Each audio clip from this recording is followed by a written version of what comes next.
Shalom jemaat Tuhan, selamat pagi. Doa saya kiranya Tuhan Yesus menyertai, memberkati, memimpin, dan menolong kita semua ketika kita terus bertumbuh membangun apa yang menjadi fokus kita, yaitu menjadi manusia rohani. Dan ini sama dengan puncak panggilan hidup kita, menjadi serupa dengan Kristus. Karena kitab Roma 8 mengatakan bahwa kita ditetapkan, dipanggil, dipilih untuk menjadi serupa dengan gambaran anaknya. Jadi sasaran hidup kita bukan menjadi pelayan-pelayan, sekedar menjadi pelayan, jadi rasul, nabi, gembala, seperti sekarang kan rame tentang nabi ke-26.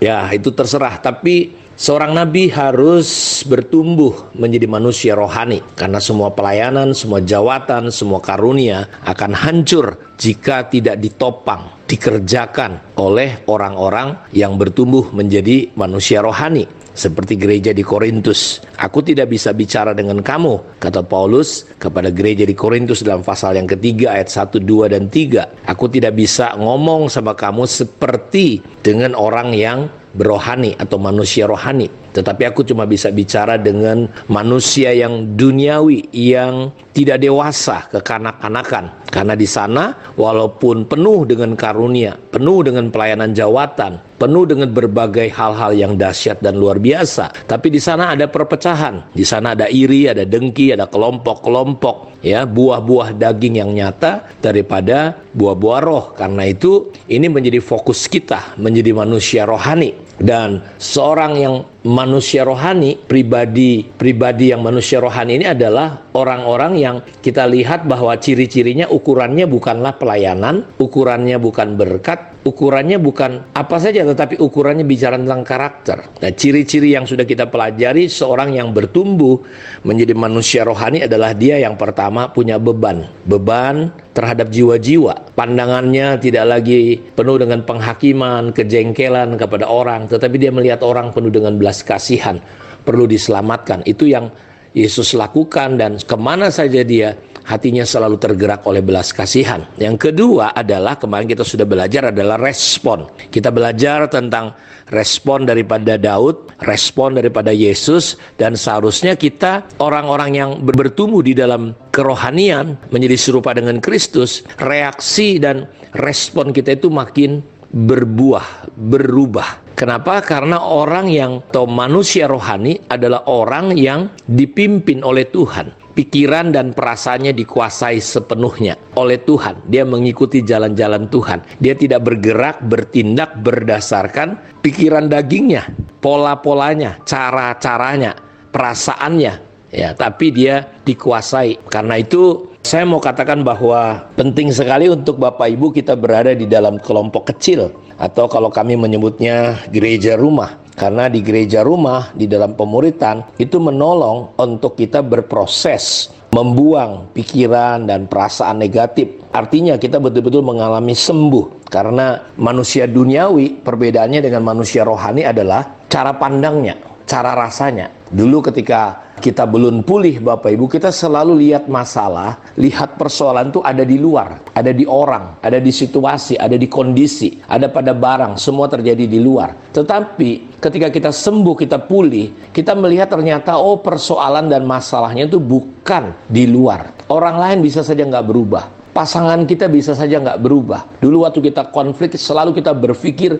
masalahnya itu ada di pasangan kita, persoalannya ada di orang-orang di sekitar kita. Tetapi ketika kita pulih, kita lihat ternyata kita belum sembuh, kita masih terluka, sehingga kita mudah bereaksi, berespon daging. Kita tetap menghakimi, kita tetap marah. Karena itu kita butuh yang namanya komunitas, yang saya sebut adalah kelompok kecil atau pemuritan. Di situ kita belajar bukan hanya bukan berpikir positif, tapi kita membuang, seperti kata Yakobus pasal 1 ayat 21, bahwa kita perlu membuang segala yang kotor, kejahatan yang begitu banyak dengan cara menerima. Dan kita butuh komunitas untuk sampai kita bisa mempraktekkan, sampai kita akhirnya masuk pada poin ayat 25, kita meneliti, masuk lebih dalam, meneliti hukum yang sempurna. Dan ketika kita tekun, kita akan bahagia, kita akan beruntung di dalamnya, Bapak Ibu. Karena itu kita butuh komunitas atau pemuritan untuk menolong setiap kita dalam proses membuang pikiran dan perasaan negatif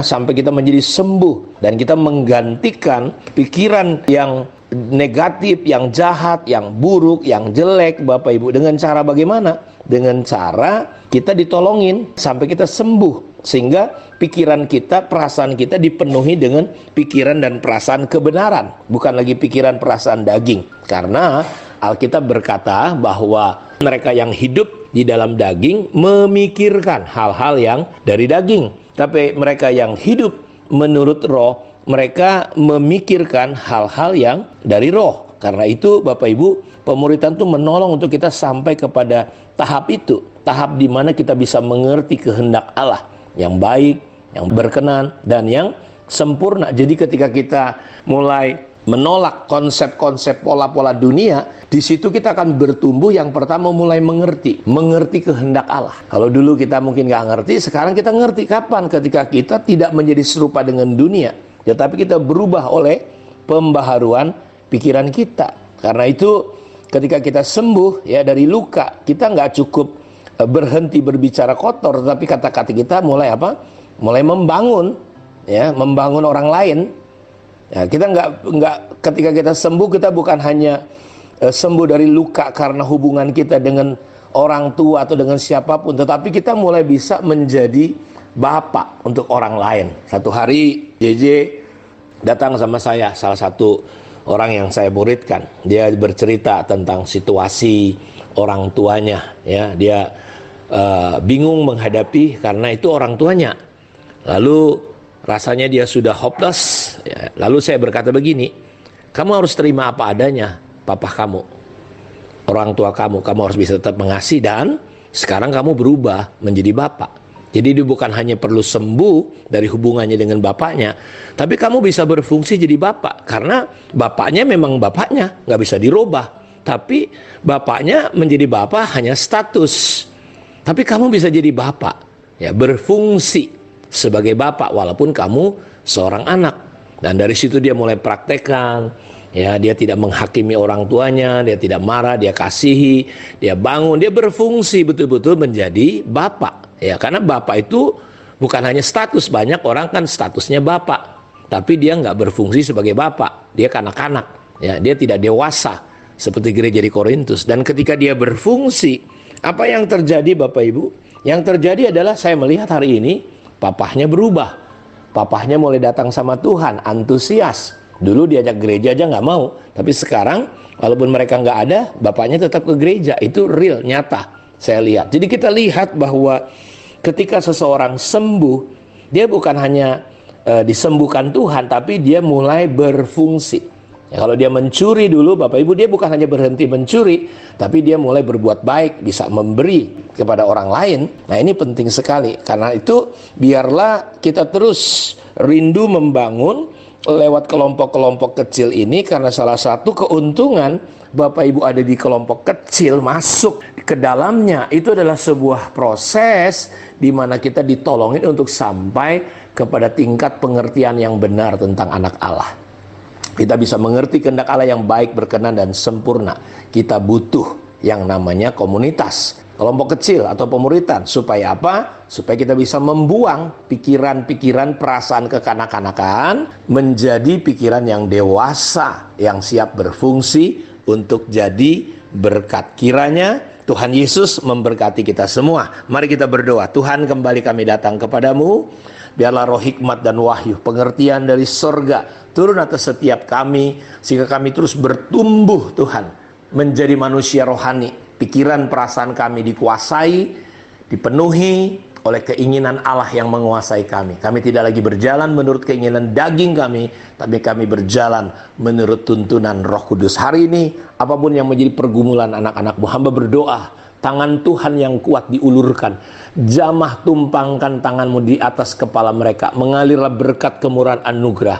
Kesembuhan mujizat Tuhan terjadi. Yang sakit apapun hari ini, aku katakan oleh bilur-bilur Yesus, jadilah sembuh dimanapun anak-anak-Mu berada. Apapun yang tidak normal di dalam tubuh mereka, jantung, paru-paru, lever, usus, tulang, sendi, peredaran darah, urat-urat saraf, demi nama Yesus Kristus, segala penyakit apapun tunduk dan hancur di dalam nama Tuhan Yesus Kristus. Bahkan kalau ada yang kena COVID sekalipun keluarga kami, bilur Tuhan Yesus menyembuhkan mereka semua. Terima kasih Bapa, dalam nama Yesus kami berdoa. Amin. Tuhan memberkati kita. Shalom.